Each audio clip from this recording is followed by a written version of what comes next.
हरे कृष्णा। तो हम लोग चैतन्य चरितमृत के अंत्य लीला के चैप्टर 4 को पढ़ेंगे आज। Sanatan Goswami visits Lord at Jagannathpuri. Sanatan Goswami Chaitanya Mahaprabhu से मिलने के लिए जगन्नाथपुरी पहुंचे। इंटरेस्टिंग चैप्टर है। ये क्या हो रहा है भाई? इसको भी तो अभी तक तो कभी जिंदगी में दिक्कत नहीं की है, अब क्यों कर रहा है? ये सब गति कृष्ण की हरकत है।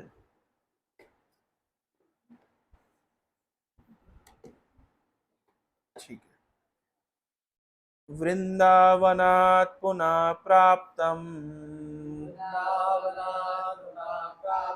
श्री गौरा श्री सनातनम देहपाताद् अवं स्नेहात् शुद्धं चक्रे परीक्षया।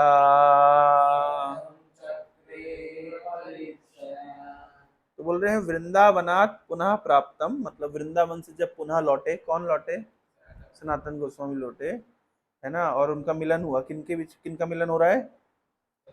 चैतन्य महाप्रभु और सनातन गोस्वामी का। श्री गौर श्री सनातन। और सनातन गोस्वामी क्या चाहते थे? देह पाताद, इस देह को नष्ट करना चाहते थे। लेकिन अवन स्नेहात, स्नेह से महाप्रभु ने सनातन गोस्वामी की रक्षा करी, है ना। और शुद्धम चक्रे परीक्षया, उनकी परीक्षा ली और परीक्षा करने के पश्चात उनको शुद्ध कर दिया। क्या घटना हुई थी इसको हम समझते हैं। जय जय श्री चैतन्य जय नित्यानंदा, जय अद्वैत चंद्र जय गौर भक्त वृंदा।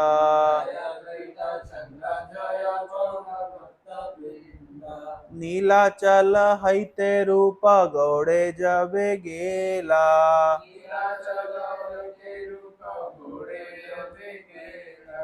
मथुरा हैते सनातन नीलाचल आइला।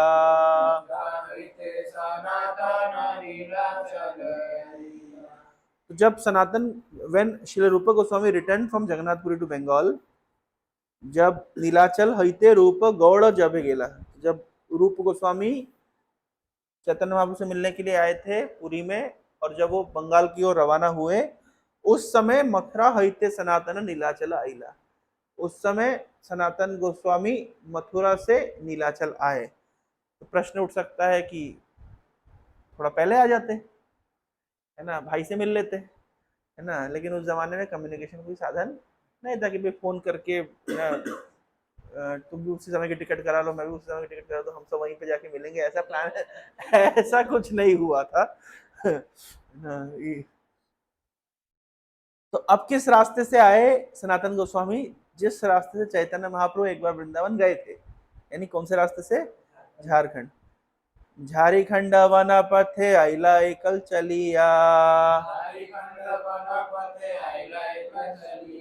कभू उपवास कभू चरवण करिया। तो एक अकेले आ रहे हैं झारखंड के जंगलों से, है ना। पहली बात तो जंगल से आ रहे हैं, वो भी अकेले आ रहे हैं, ठीक है ना। एक्चुअली जनरली भक्त लोग अकेले ट्रेवल करते नहीं है ना। एक आध कोई साथ में ट्रेवल करता ही है ना? लेकिन पिछली बार सनातन गोस्वामी जिसको लेकर गए थे, उनके एक सर्वेंट को, उसने क्या किया था, कुछ सिक्के साथ छुपा के रख लिए थे, जिस कारण से उनकी जान खतरे में आ गई थी, है ना। है? नहीं, उसका नाम था ईशान। सनातन गोस्वामी के सेवक का नाम था ईशान। उसने कुछ सोने के सिक्के संभाल के रख लिए थे, है ना। तो वही सोने के सिक्के के चक्कर में, है ना, सब मतलब एक डकैत था जिसको एस्ट्रोलॉजिकल पावर भी, मतलब ज्ञान भी था, तो वो चेक कर लेता था कि किसके पास कितना धन है। मतलब पहले जमाने के एस्ट्रोलॉजर कितने एक्सपर्ट होंगे, मतलब डकैत भी कितने एक्सपर्ट होंगे। तो उनने उनको पता चला कि इनके पास 7-8 सिक्के हैं सोने के। तो बहुत आवभगत करी सनातन गोस्वामी और ईशान की। तो जब बहुत आवभगत करी तो सनातन गोस्वामी समझ गए कुछ तो गड़बड़ है, इतना क्यों मतलब सेवा कर रहा है, तब ईशान से पूछा तुम्हारे कुछ सिक्के हैं क्या? बोले हाँ मेरे पास 7 सिक्के हैं। तो उन्होंने क्या किया, बोला तुम मृत्यु को साथ में लेके चल रहे हो। तो वो उनको बुलाया, जो जिनके घर में रुका था, जहाँ जिस जिस लॉज में रुका था, वो लॉज वाले डकैत थे। तो बोले देखो हमारे पास 7 सिक्के हैं, आप ले लो, हमारी जान बख्शो। तो बोले अरे आपने, आपको कैसे पता चला? हम तो मूड में ही थे कि रात को आपको मार डालेंगे और 7 सोने के सिक्के, नहीं आपके सोने के सिक्के ले लेंगे। तो 7 वापस कर दिए। तो वो लॉज वाला कहता है एक्चुअली एक और है। तो ईशान से बोलते हैं सनातन गोस्वामी और है क्या? बोले हाँ एक बचा के रखा है। बोले तुमको समझ नहीं आ रहा है क्या? इसलिए पुराना बैड एक्सपीरियंस है ना, जिसको लेकर के गए थे उसके साथ में, तो हम बोले अकेला ट्रेवल करना ही अच्छा है। इसलिए सनातन गोस्वामी इस बार अकेला ट्रेवल कर रहे हैं। झारीखंड वन पथे आइला एकला चलिया। और अकेले चलता है आदमी तो फिर बेचारा कभी उपवास करना पड़ रहा है, और कभी है ना फल वल खा रहे हैं, श्रवण कर रहे हैं। श्रवण कर रहे हैं मतलब घूम चलते चलते जुगाली करते हुए चल रहे हैं, जो मिल जाता है वो खा रहे हैं, है ना। झारी खंडेरा जलेर दोषे उपवास हईते, घात्रे कंडू हैला रसा पडे खा खाजू आईते।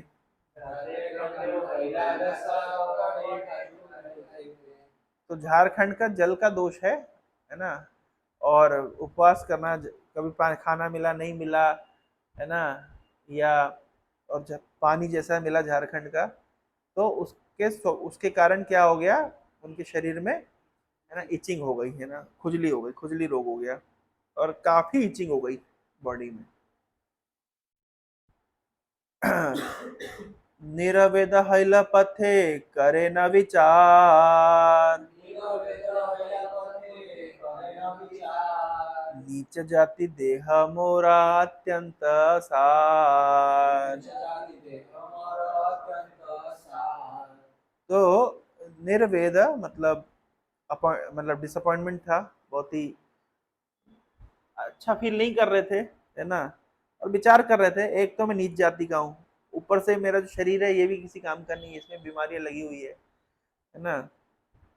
और बीमारी लगी हुई ये समस्या नहीं है, समस्या ये है कि अभी शरीर से मैं भगवान की सेवा नहीं कर पा रहा हूँ, है ना। एक तो जाति मेरी नीच है, एक्चुअली नीच जाति के नहीं थे, लेकिन इनका जन्म तो ब्राह्मण परिवार में हुआ था, लेकिन क्योंकि ये इन्होंने नौकरी करी थी मलेच्छों के यहाँ, यवनों के यहाँ, मुसलमानों के यहाँ, तो है ना, और मुसलमान राजा को ये मंत्रणा देते थे, और मुसलमान राजा क्या करता होगा, ये क्या लिखा है, ओवर हीटिंग हो रही है, मेक श्योर कि ब्लॉक एयर फिल्टर, क्या हो गया भैया, ओवर हीटिंग क्यों हो रही है इसकी?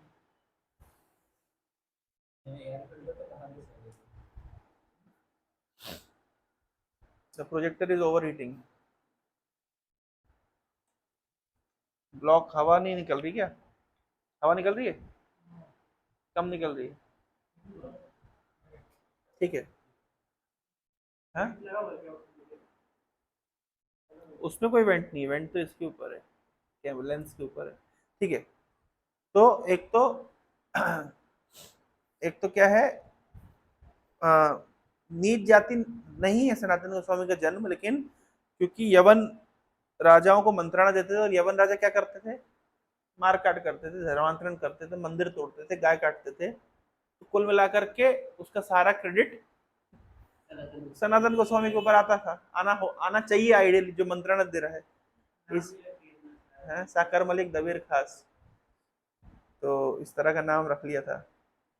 तो काफी अब मतलब लो फील कर रहे थे, लो फील कर रहे थे सनातन गोस्वामी। तो कभी कभी व्यक्ति भक्ति पथ पे भले ही बहुत एडवांस भी हो, लेकिन कैसा फील करता है, लो फील करता है ना। आप लोग फील करते कभी कभी लो, तो सनातन गोस्वामी जैसे भक्त लो फील कर सकते हैं, तो फिर है ना हम लोग की क्या स्थिति है।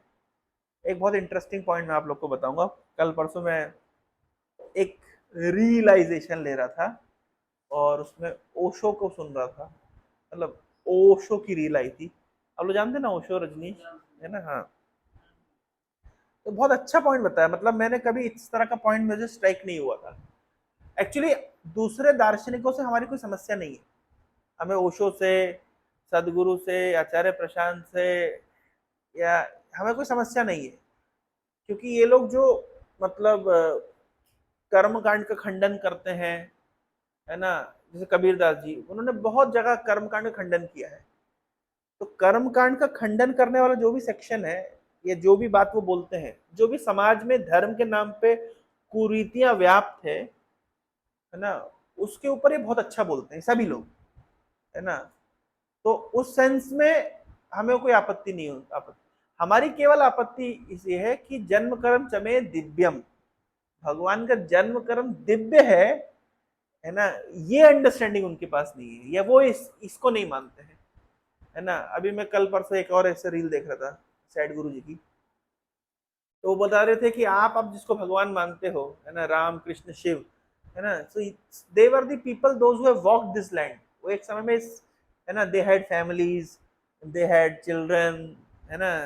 तो वो लोग ऐसे, मतलब वो क्या बोलना चाह रहे हैं कि ये वे लोग हैं जो कभी इस जमाने में, कभी किसी जमाने में इस धरती के ऊपर चले हैं, आज आप उनको भगवान मान बैठे हैं, इसका मतलब ये भगवान नहीं है। तो उनका उनका तात्पर्य क्या है कि ये सब महान मनुष्य रहे होंगे जो किसी जमाने में धरती के ऊपर चले हैं, रहे हैं, है ना, और क्योंकि उन्होंने इतना कोई अच्छा महान कार्य किया है कि आज आप उनको भगवान मानते हैं।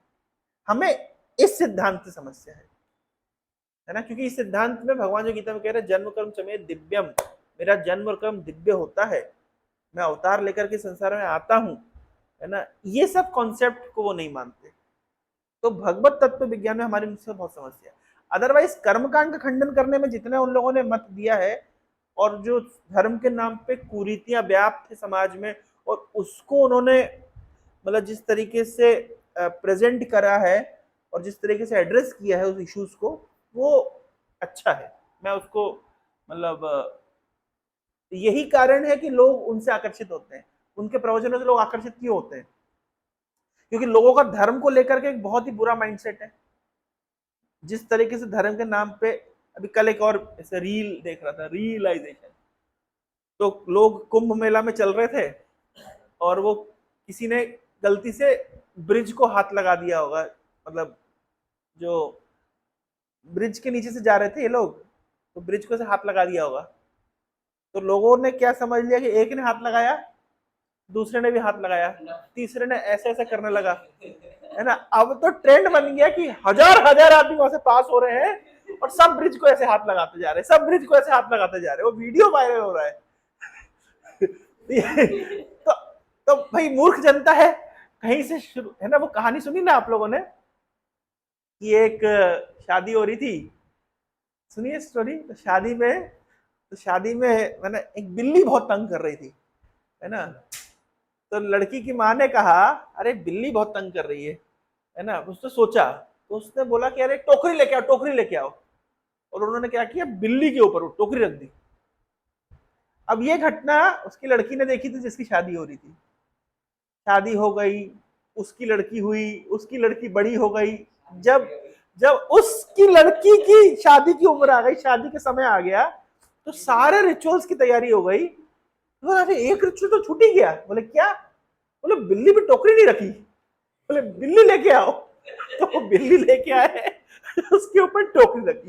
अच्छा ये किसने देखा? ये उसकी लड़की ने देखा जिसकी शादी हो रही थी। फिर इसके बाद इसकी शादी हो गई, इसकी बेटी हुई, इसकी बेटी बड़ी हुई, है ना। जब उसकी बेटी की शादी थी तो सारे रिचुअल्स हो गए, बोले सब तैयारी हो गई। फिर याद आया, अरे एक तो रिचुअल रह ही गया। बोले वो क्या? बोले वो बिल्ली के ऊपर टोकरी नहीं रखी। तो समाज में समझ रहे, मतलब कैसे ये कुरीतियां व्याप्त, तो प्रॉब्लम अच्छा क्यों क्यों व्याप्त होती कुरीतियां? ज्ञान की कमी के कारण। किसके ज्ञान की कमी के कारण? शास्त्र ज्ञान की कमी के कारण। कोई भी तथाकथित भक्ति, तो कोई भी तथाकथित, है ना, जो हमारा जो, है ना, श्रुति स्मृति पुराण आदि पंचरात्रि की विधि बिना एकांत की हरेर भक्ति उत्पात व कल्पते, जो भी तथाकथित भक्ति है जो शास्त्रों की मान्यता के विरुद्ध है, या शास्त्रों को नहीं मान करके है, या मनगढ़ंत तरीके से कपोल कल्पित है, वो सब समाज में उत्पात मचाएगा। तो आज समाज में बहुत सारी कुरीतियां व्याप्त हो गई है, because people are not sufficiently educated in scriptural understanding. शास्त्रों के ज्ञान में वे सब क्या है, उतना उनका एजुकेशन नहीं है, नॉलेज नहीं है, जिसके कारण समाज में कुरीतियां बहुत जल्दी व्याप्त हो जाती है। और इन दार्शनिकों ने दार्शनिकों ने उन कुरीतियों के ऊपर बहुत एड्रेस किया है, मतलब बहुत एड्रेस किया है। लेकिन क्या समस्या होती है कि एड्रेस करते करते इतना एड्रेस कर दिया कि लोग नास्तिक बन गए, है ना। हाँ भाई, कोल है कुरीतियों के ऊपर आप बोलिए, लेकिन आपने धीरे से कुरीति के ऊपर बोलते बोलते पूरा जो वेद धर्म है उसको उठा करके पटक दिया। जैसे कुरीति में बोलना शुरू करे कि भैया, है ना, अगर आप जल में तर्पण करते तो क्या पूर्वजों को मिल जाता है? तो ये उनको लगता है कि नहीं मिलता है, मतलब ये कुरीति है व्याप्त। तो कुरीति को काटते काटते जो रीति है उसको भी काटने लग गए। काटने की जब आदत हो जाती है आदमी, केची की आदत काटने की होती है, वो कुछ भी काट सकता है। चूहे की आदत काटने की होती है, चूहा खराब कागज भी काट सकता है और आपका 2000 का नोट भी काट सकता है। काटने की आदत है उसकी, बस चूहे के मुंह में 2000 का नोट लग जाए फिर देखिए आप। इसलिए चूहे को क्या करना चाहिए, 2000 के नोट से दूर रखना चाहिए। उसको काटने के लिए क्या देना चाहिए, उसको चिंदी दे देना चाहिए। चूहे को चिंदी मिल गई, इसे कहावत है, चूहे को चिंदी दे दो, खराब कागज दे दो, कुतरता रहे। लेकिन चूहे को आप 2000 का नोट पकड़ा दोगे तो चूहे की तो आदत है कुतरने की। उसी प्रकार से ये दार्शनिक जिनकी काटने की आदत है, इनको बोलो भाई सामाजिक कुरीतियां काटते रहो, पर अपनी काटने की आदत शुद्ध रीति में मत लेकर के आ जाओ, वेद धर्म में मत लेकर के आ जाओ, शास्त्र लेके मत आ जाओ। नहीं तो क्या करोगे फिर तुम, वो तुम्हारी आदत तो काटने की है, तो वहां काटते काटते फिर यहां काटने लगो। तो प्रॉब्लम यही हुई कि वहां काटते काटते वो यहां काटने लग गए। यानी जो वास्तविक रीति है, जो वास्तविक विधि है, जो वास्तविक धर्म है, वेद धर्म है, उसको काटना शुरू किया। ये है प्रॉब्लम, अदरवाइज उन सबके साथ कोई प्रॉब्लम नहीं है। तो तो इसलिए ये सब दार्शनिक कुरीतियों को बहुत काटने पे अच्छा प्रवचन देते हैं। और मैं समझता हूँ कि वो भी जरूरी होता है कभी कभी, मतलब व्यक्ति खूब जब अटैच्ड हो जाता है सामाजिक कुरीतियों में, और तो उसको निकालने के लिए कोई तो होना चाहिए। तो ओशो ने और सैड गुरु ने और आचार्य प्रशांत ने, उन्होंने इसके ऊपर अच्छा होमवर्क किया है, और इसलिए उनके लेक्चर्स पॉपुलर भी हैं। मैं वही बता रहा था ना कि लोगों का एक बैड टेस्ट हो गया है धर्म को लेकर के। अब धर्म के नाम पे जितनी गंदगी मचाते हैं, आप किसी भी मंदिरों में चले जाइए। मैं दुर्भाग्य के, आप लोग गए ना लिंगराज मंदिर, लिंगराज मंदिर में अंदर गर्भगृह में बदबू आती है, सड़ रहे होते हैं, बेल के पत्र और दूध गिरा होता है, और मतलब क्या कहते हैं, धतूरा, और मतलब कितनी गंदगी। वहीं पे लोग अगरबत्ती का पैकेट खोल के साइड में डाल करके अगरबत्ती घुमा देते हैं। इमेजिन करिए आपके घर में आकर के कोई ऐसे, आप जिस घर में रहते हैं और उधर पे आके कचरा डाल के जाए इस तरीके से, आपको कैसा लगेगा? अच्छा नहीं लगेगा ना।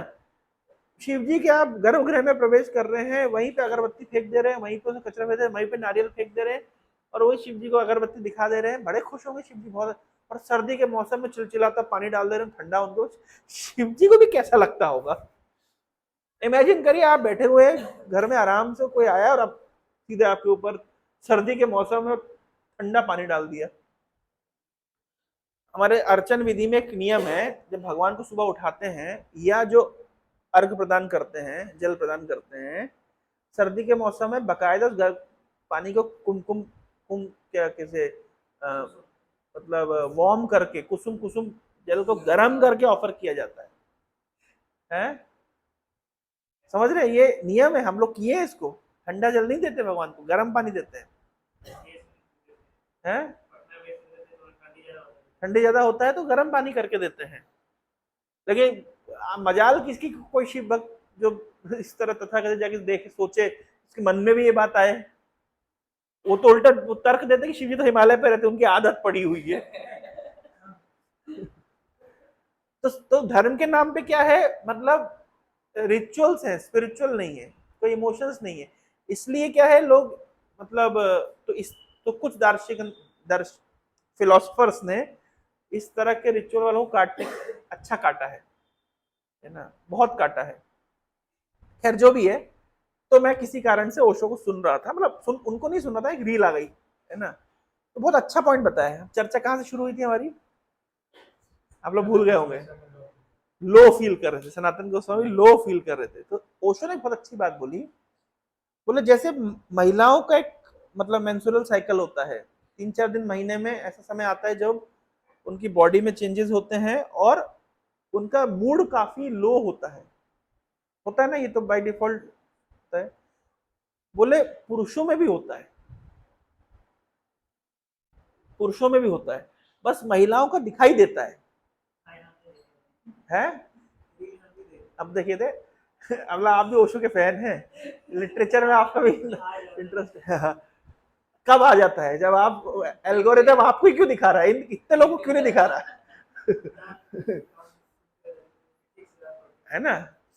तो उनने बताया कि जैसे महिलाओं का मासिक धर्म होता है, लेकिन वो फिजिकल प्लेटफॉर्म पे भी दिखाई देता है और मानसिक प्लेटफॉर्म पे तो होता ही है।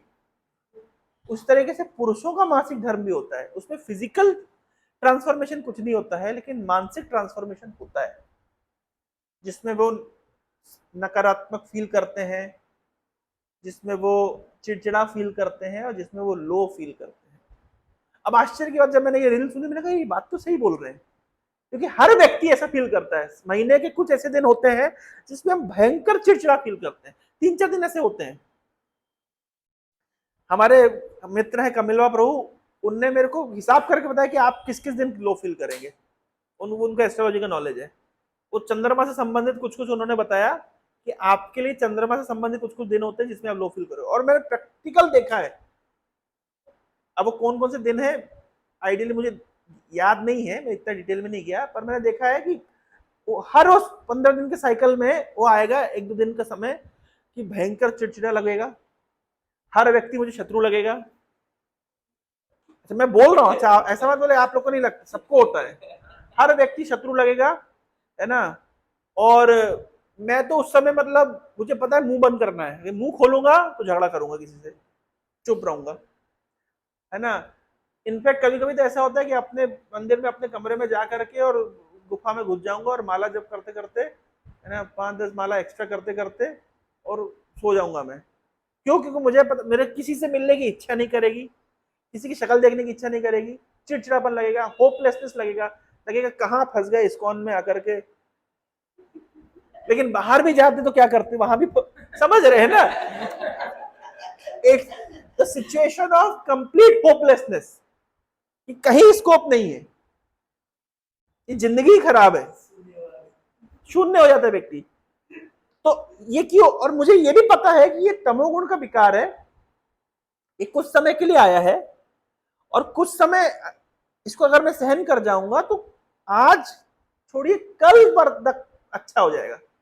और कई बार ऐसा हुआ है कि मैं फ्रस्ट्रेशन में या तमोगुण के प्रभाव में मैं हमारे अमृतेश गौर प्रभु, जगत गुरु प्रभु को लंबे मैसेज लिख देता हूँ, अरे मैंने कहा कोई स्कोप नहीं, यहाँ पे कुछ नहीं हो सकता है, जीवन बर्बाद है, मैं तो छोड़ के जा रहा हूँ, मैं तो बस उज्जैन चले जाऊंगा, मैं तो भोपाल कहीं जाऊंगा, जाना कहीं नहीं है। मैं दिखा सकता हूँ आपको मैसेज, मैंने ऐसे से मैसेज लिखे, मैं चला जाऊंगा, मैंने आप मुझे यहाँ रहना ही नहीं है भुवनेश्वर में, ऐसे भी मैंने मैसेज लिखे। उनको भी पता है कि ये मतलब साइकिल है। दूसरे दिन सुबह बढ़िया उठ करके सुबह मंगल आरती में हंसते हुए हरे कृष्णा, तो कल रात तक इतने झिकझिक कर रहे थे, सुबह उठ करके हरे कृष्णा खुशी खुशी। क्यों? ये क्या है, ये मतलब एक साइक्लिक होता है। और अगर कोई व्यक्ति ये समझ जाए कि मेरे मूड, ये मूड स्विंग, जैसे भाई जब मतलब किसी स्त्री को होता है मासिक धर्म तो उसको वर्ड यूज करते हैं मूड स्विंग होता है, मूड स्विंग होता है, पुरुषों का भी मूड स्विंग होता है। मतलब हर व्यक्ति जो प्रकृति के गुणों के अधीन है उसका मूड स्विंग होता ही है भैया, वो प्रकृति के मोड उसके मूड को स्विंग कराते रहते हैं। अगर कोई व्यक्ति समझ जाए कि ये मेरा मूड स्विंग है, इसमें कुछ सत्यता है ही नहीं, ये केवल एक पर्दे के ऊपर, जैसे राधा गोविंद महाराज एग्जाम्पल देते हैं कि आप झूले पे गोल गोल गोल वाले झूले पे घूम लीजिए तो क्या होता है, उतरने के बाद लगता है आपको दुनिया गोल गोल घूम रही है, लेकिन वास्तविकता क्या है, दुनिया गोल गोल नहीं घूमी है, आप गोल गोल घूमे हैं, जिसके कारण आपको दुनिया गोल गोल घूमी प्रतीत हो रही है ना, लॉ ऑफ इनर्शिया।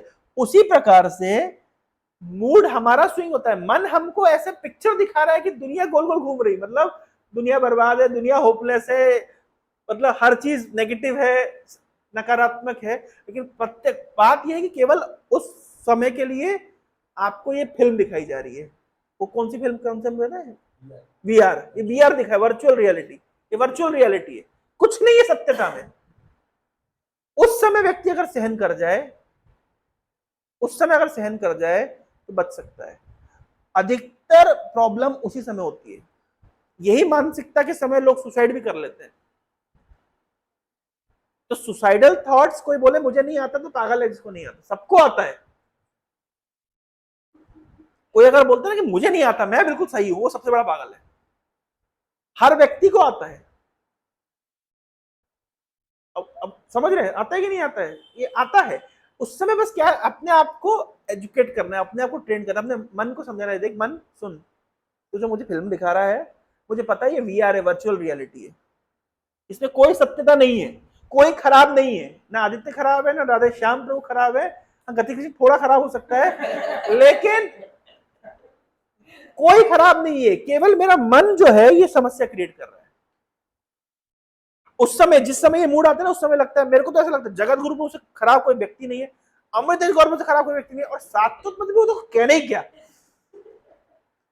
और थोड़ा ऊपर उठे तो और थोड़ा सा इस्कॉन सिस्टम ही गड़बड़ है, क्या क्या नहीं आता, फिर सारे पुराने केस, हाँ देखो पटना में क्या हुआ, पटना दिन भर पटना नहीं हो रहा है, उसी समय पटना क्यों याद आया, इस्कॉन किसका कौन, कोई किसी का नहीं है, ये सब कितने समय के लिए आता है, वो जितने समय के लिए वो तमोगुण का विकार है, उसके बाद भी ये नॉर्मल, सबको सही, दूसरे दिन सब बढ़िया, सब अच्छे, सब भक्ति में लगे हुए हैं, पूरा पॉजिटिव पॉजिटिव है। तो इसका अर्थ क्या हुआ कि वो जो मतलब पुरुषों का जो मासिक धर्म है ना, वो समय समय पर प्रकट होता है, जैसे स्त्रियों में प्रकट होता है। उस समय केवल क्या करना है, व्यक्ति को स्थिर हो जाना है, समझ पा रहे, उस समय व्यक्ति को केवल अपने आप स्थिर करना है। राधा गोविंद महाराज कहते हैं, आंधी आए बैठ गवाए, जैसे आपके बिहार में कहावत है, महाराज कहते हैं कि जब आंधी आती है तो व्यक्ति क्या करना चाहिए, ज्यादा उचकना नहीं चाहिए, तो बैठ जाओ, थोड़ा सहन कर लो, तो क्या होगा, आंधी चली जाएगी। तो जैसे कभी कभी काम, मतलब रजोगुण की आंधी आती है, जिसके कारण काम आदि विकार आते हैं, जब रजोगुण की आंधी आए तो ये बैठ जाओ, हरे कृष्णा जप लो। ये जो मैंने बताया, ये किसकी आंधी थी, जब आप लो फील करते हैं, ये तमोगुण की आंधी है। जो तमोगुण की आंधी आए तब भी चुपचाप हरे कृष्णा करो, बस ये बात ध्यान रख। और इंटरेस्टिंग बात देखिए, जिस समय वो आंधी आती है ना, उस समय लगता है आज जो सिचुएशन में हूं, जिंदगी में इतनी खतरनाक सिचुएशन कभी नहीं आई थी, ये वर्ष, इससे वर्ष तो कभी हुआ नहीं, जबकि कोई वर्ष नहीं हुआ। तो साइकिल ऐसा है, मतलब कितनी बड़ी बड़ी दिक्कतें आई है, लेकिन जब उस पर्टिकुलर दिक्कत में आप आते हैं, लगता है इससे बड़ी कोई दिक्कत कभी नहीं आई जीवन में, इससे बड़ी होपलेसनेस तो कभी नहीं आई, ये पहली बार है। देखिए एक्चुअली वो पहली बार नहीं है, वो लाखों बार आ चुकी है। मुझे याद है बचपन में मैं क्या करता था, मुझे अभी मैं जब इसको रिलेट कर पा रहा हूँ, बचपन के चिड़चिड़े वाले दिनों में है ना, सोफे के ऊपर की कवर उठा के फेंकता था, है ना, और मतलब जग में पानी रखा था, उससे पानी ढोल देता था, है ना, ई करके ऐसे रोता था, और कि बिना किसी कारण से रोने लगता था। तमोगुण कब चढ़ता था, जैसे मान लीजिए आप शाम तक ज्यादा सो गए और आप उठ के देखे तो आपको पूरा दिन खत्म हो गया, तो आपका एक दिन जो खेलने कूदने का था वो सो के बीत गया। अब आप उठ के देखे अंधेरा हो गया है, सब दोस्त घर जा चुके हैं, आप किसी के साथ नहीं खेले, और मुझे उठाया क्यों नहीं, उठाया मम्मी ने 100 बार होगा, आप उठे नहीं, लेकिन फिर क्या मचती, चिड़ मचती है, चिड़ मचती है, तो लगता है कि अब किस पे फ्रस्ट्रेशन निकाले। एक्चुअली में अपने दांत से अपनी जीभ दबाए आदमी, तो दोष किसको दे? है? लेकिन आप समझ रहे, दोष किसी को नहीं दे सकते। इसलिए भागवत में श्लोक है, कोई मेरे दुख सुख का कारण नहीं है, मना परम कारण आमनंती। मेरा दुख का कारण मेरा ही मन है और कोई नहीं है। ना वही जन ना कोई क्या वो श्लोक है, ना जनों में सुख दुख हेतु कोई दूसरा व्यक्ति नहीं है, ना देवता, ना गृह, ना कर्म, ना काला। ऐसा नहीं कि देवताओं का कोई रोष है, कोई कर्म का कारण है, या क्या कहते हैं काल का दोष है, कुछ नहीं है। मना परम कारण आमनंती, मन का, मन के ऊपर जब रजोगुण तमोगुण एक्ट करता है तो मन व्यक्ति उस हिसाब से रिएक्ट करता है। That's all. तो कभी कभी बड़े बड़े अध्यात्मवादी क्या फील करते हैं? लो फील करते हैं। तो जब सनातन गोस्वामी जैसे व्यक्ति लो फील कर रहे हैं, हम किस खेत की मूली? मैं फिर याद दिला रहा हूं, चैतन्य चरितामृत भक्तों का आचरण सिखाती है। तो ये वाला आचरण का एग्जाम्पल क्यों दिया गया है? क्योंकि भक्त लोग कभी कभी लो फील करते हैं, ये नेचुरल है। ये नेचुरल है, मतलब it is not something unnatural. जैसे स्त्रियों का मासिक धर्म एक नेचुरल धर्म है, भले ही परम वैष्णवी हो, लेकिन होगा तो ना, उनको भी तो शरीर तो है ना। उसी प्रकार से शरीर और मन जिसको भी प्राप्त हुआ है, बीच बीच में ये प्रभुपाद ने एक कोट में बोला है ना, feeling of loneliness is temporary. एक प्रभुपाद का कोट है, अभी कुछ दिन पहले इन्होंने डाला था गति कृष्ण ने, कि जब लोनली फील करते हैं आप कभी कभी, तो बोले ये टेम्परेरी फीलिंग है, ये होती है, लेकिन इसमें बहुत ज्यादा मतलब इसको क्या कहते हैं, समझना चाहिए कि तात्कालिक कुछ समय के लिए, उसके बाद आपको वापस नॉर्मल लगने लगेगा। साइकोलॉजिकल डिसऑर्डर किसको कहते हैं? जब ये फीलिंग प्रोलॉन्ग पीरियड के लिए रह जाए, इसको कहते हैं साइकोलॉजिकल डिसऑर्डर। साइकेट्रिस्ट की स्पेलिंग जानते हैं? नहीं है?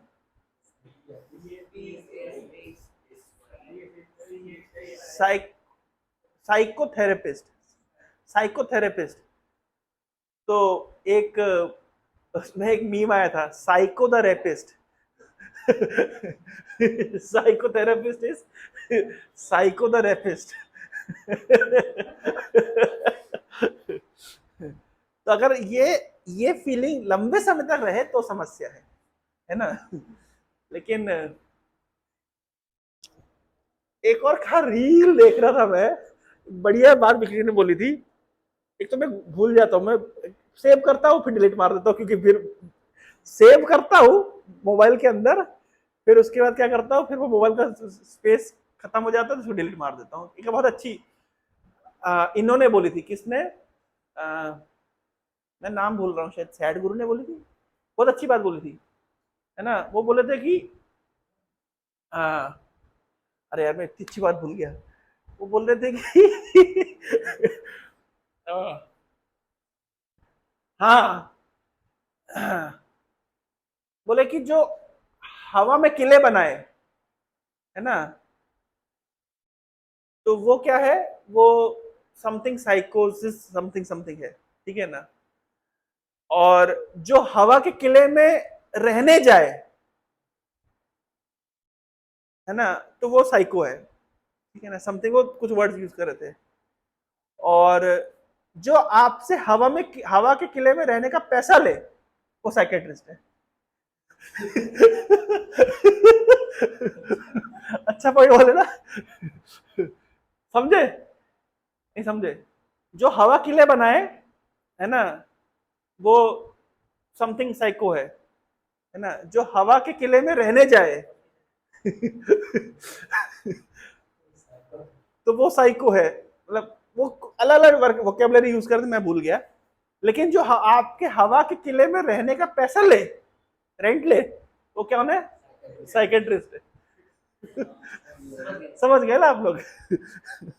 एनीवे, तो मॉरल ऑफ द स्टोरी क्या है कि समय समय पे व्यक्ति क्या फील करता है? लो फील करता है। इसको सरल शब्दों में हम पुरुषों का मासिक धर्म भी कह सकते हैं। ये एक वीडियो की वो बन सकती है, क्या कहते हैं, शॉर्ट वीडियो बन सकती है 3-4 मिनट की, पुरुषों में मासिक धर्म। लोग बोले क्या है भाई, क्या बता रहे हैं। तो सनातन गोस्वामी लो फील कर रहे थे कि मैं, एक तो मेरी जाति नीच है और ये शरीर जो है मैं भगवान की सेवा में नहीं लगा पा रहा हूं। तो क्या करना चाहिए? जब व्यक्ति लो फील करता है तो क्या करता है, क्या करना चाहता है?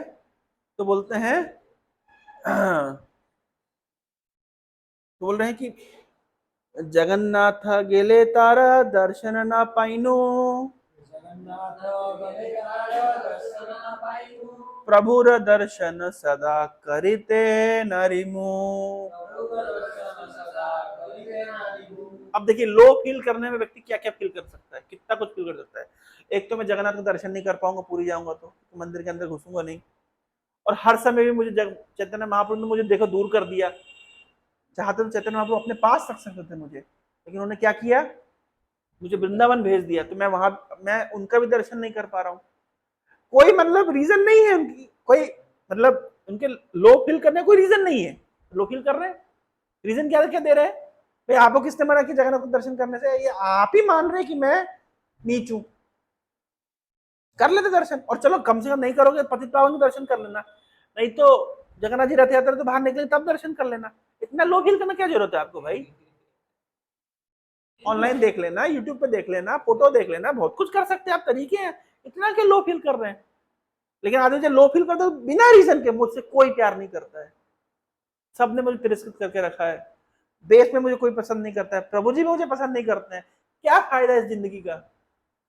चलो मोबाइल चला लेता हूँ। आदमी जब, है ना, कभी कभी मैं खुद, मेरा अनुभव है, मैं ऐसे बोलता हूँ, मुझसे कोई प्रेम नहीं करता है ना, और मंदिर में मुझे कोई पसंद नहीं करता है, जबकि ऐसे कुछ नहीं है। ये क्या है, मेंटल मन में चल रहा है। तो ये अभी सनातन गोस्वामी के मन में चला है, जगन्नाथ जी का दर्शन मुझे मिलता नहीं है, और चैतन्य महाप्रभु ने मुझे दूर कर दिया है, वो भी मुझे दर्शन देते नहीं है, मैं और मेरे शरीर वैसे खराब है ना, नीच हूं मैं, वैसे भी गलत काम मैंने पहले किए हुए, मेरे इतना है, लिखते हैं ना कभी कभी लोग, मैं कितना पापी रहा हूँ, तो कितने गलत काम किए, मेरे तो होपलेसनेस है, तो कुछ नहीं हो सकता। प्रवचन देते समय सब एक दूसरे को बोलेंगे भक्ति मार्ग होप से भरा हुआ है, लेकिन खुद भूल जाएंगे। क्यों ऐसा होता है? क्योंकि अगर कितना भी एक्सपर्ट डॉक्टर हो, इलाज के लिए उसको दूसरे डॉक्टर के पास ही जाना पड़ता है। आप कितने ही प्रवचन में दूसरे को होपफुलनेस और पॉजिटिविटी और उत्साह और डिटर्मिनेशन और पेशेंस और कितने ज्ञान दे लो, लेकिन अपने ऊपर जो समस्या आती है तो आपको दूसरा भक्त चाहिए होता है आगे बढ़ाने के लिए। तो सनातन गोस्वामी इतने महान आचार्य हैं, लेकिन अभी क्या फील कर रहे हैं? लो फील कर रहे हैं, ठीक है ना।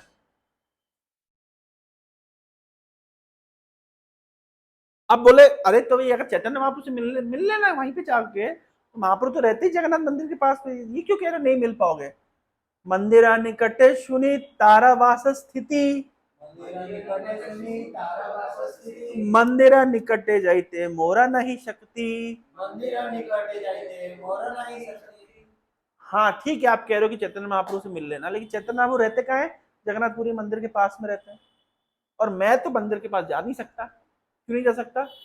मैं नीच हूं, एक तो मैं नीच हूं, है ना, अगर मेरी परछाई भी पूरी के पांडा के ऊपर गिर जाए तो अपवित्र हो जाए। तुमको किसने कहा भाई?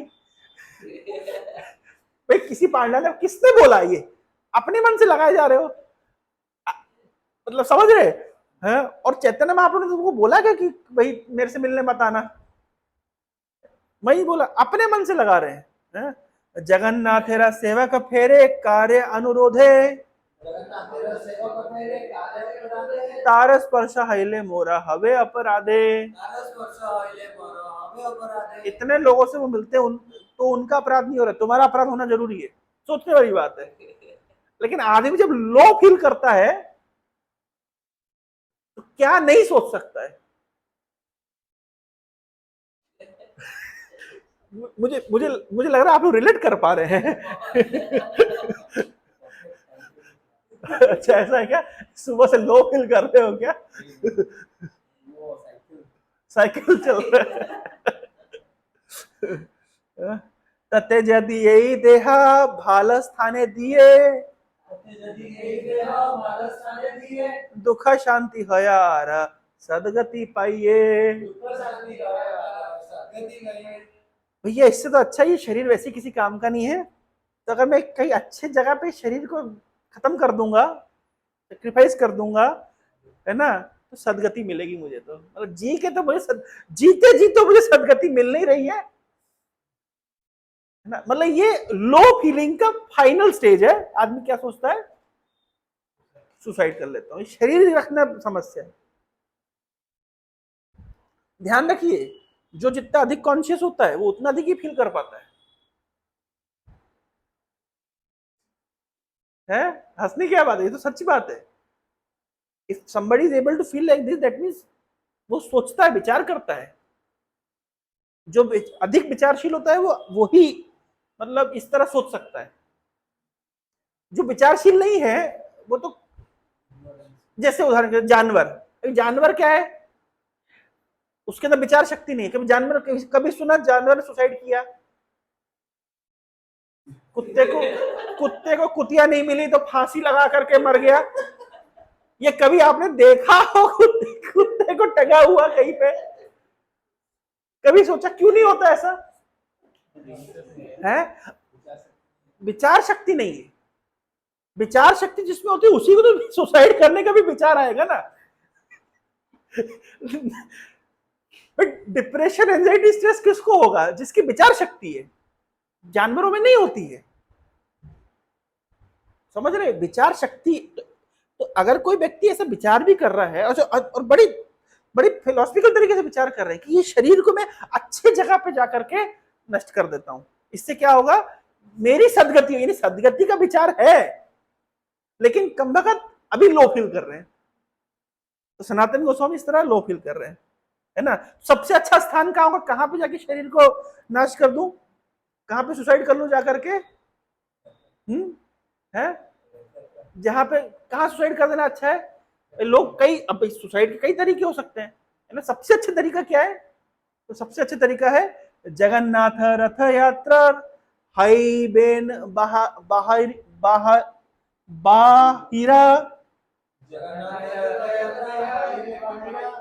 तार रथ चक्काय छाड़ी मोई शरीरा।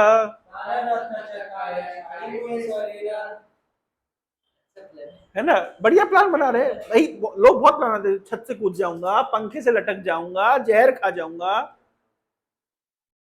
बोले यार ये सब में फायदा नहीं है, इसमें सदगति नहीं होगी। पंखे से लटक करके, पंखे से लटकूंगा तो फिर भूत बन के लटकना पड़ेगा। छत से कूद जाऊंगा तो फिर वो यहीं पे आसपास भटकता रहूंगा, है ना। एक काम करता हूँ, सबसे बढ़िया क्या है, जगन्नाथ के रथ के चक्के के नीचे आकर के प्राण दे दूंगा। आज भी लोग ऐसा करते हैं। वो तो खैर पुलिस वाले करने नहीं देते हैं, बहुत लोग प्लान बना करके जाते हैं। आज से 100 साल पहले भी लोग प्लान बना के जाते थे। बोले सब मरना तो है ही, बढ़िया काम करें, रथ के नीचे आके मर जाते हैं तो सदगति हो जाएगी। पढ़ लेते है ना भाई। ऐसा कोई अगर सोचेगा, ऐसा काउंसलर अगर ऐसा सोचेगा तो काउंसलर कुछ तो काउंसिल करेगा ना। तो चैतन्य महाप्रभु के काउंसलर जब आएंगे तब आप देखिए क्या करते हैं। महाप्रभु आगे आ रहा देखी जगन्नाथ, रथे देहा छाड़ी मुई परमा पुरुषार्थ। ये कौन बोल रहे हैं? ये विक्टिम बोल रहा है। भाई मेरा तो परम पुरुषार्थ हो जाएगा, डबल काम हो जाएगा। कैसे?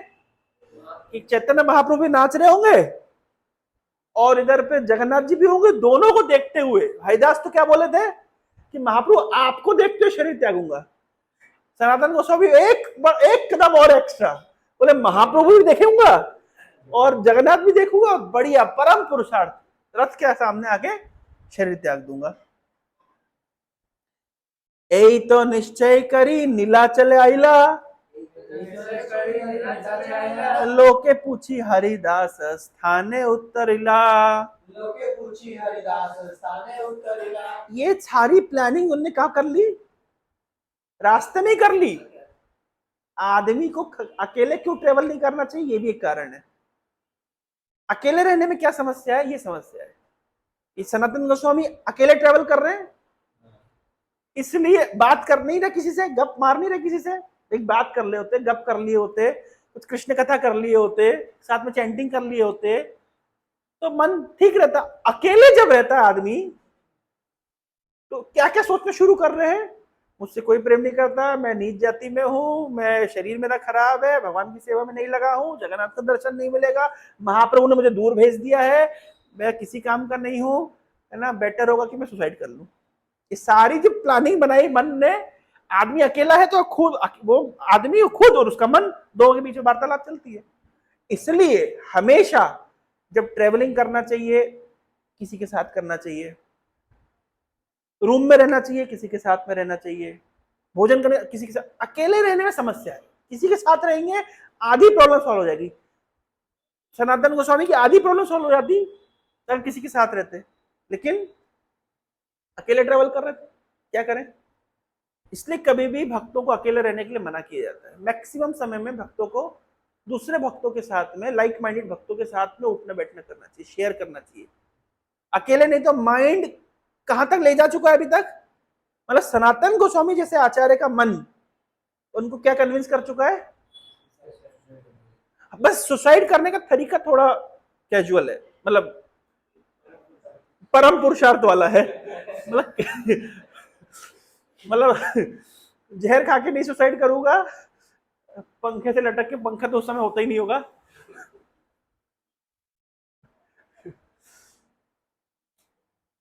ज्यादा बात नहीं बोलूंगा, वीडियो हमारे लोग देखते हैं।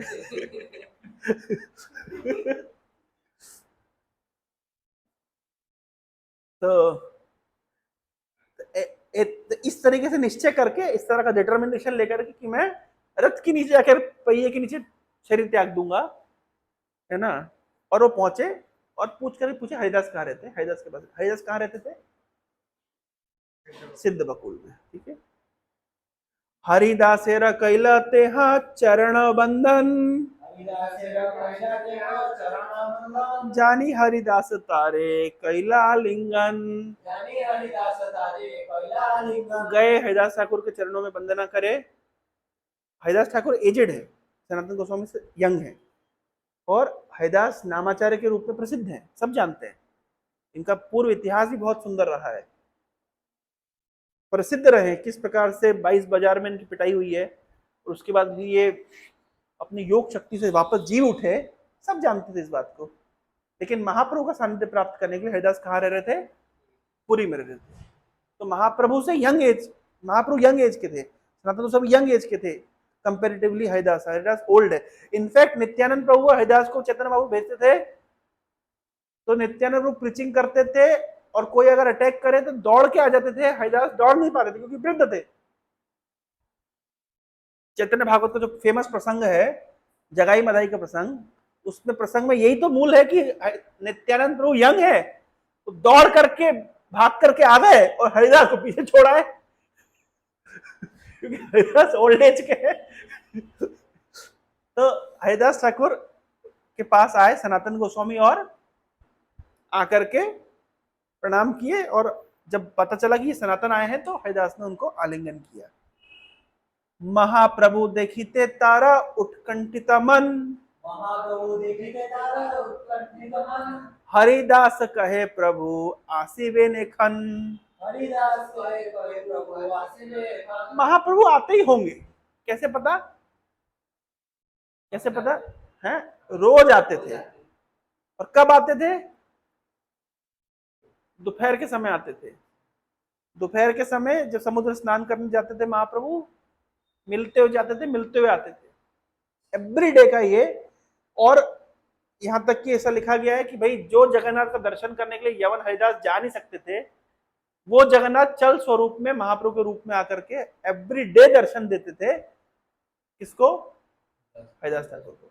और सिद्ध बकुल क्या स्थान है, सिद्ध बकुल एक बार हरिदास वहां बैठ के जप कर रहे थे, गर्मी का सीजन था, सूर्य बिल्कुल तप रहा था, महाप्रभु ने देखा रही तो धूप में बैठ के जप कर रहा है, तो महाप्रभु ने एक बकुल, जो जगन्नाथ जी का दातुन, उनके पास एक प्रसादी दातुन था, उसको जमीन पर लगाया, और देखते देखते वो वृक्ष के रूप में परिणत हो गया, और हरिदास ठाकुर छाव में बैठ करके जप कर रहे। तब से हरिदास ने अपना स्थान कहाँ पे बनाया, बकुल के पेड़ के नीचे, और बकुल का पेड़ हरिदास की चैंटिंग सुन सुनकर सिद्ध हो गया। जैसे सुबह सुबह हमारे बेस में यहाँ पे हर दिन चैंटिंग होती है, दीवारें सिद्ध हो जाती है।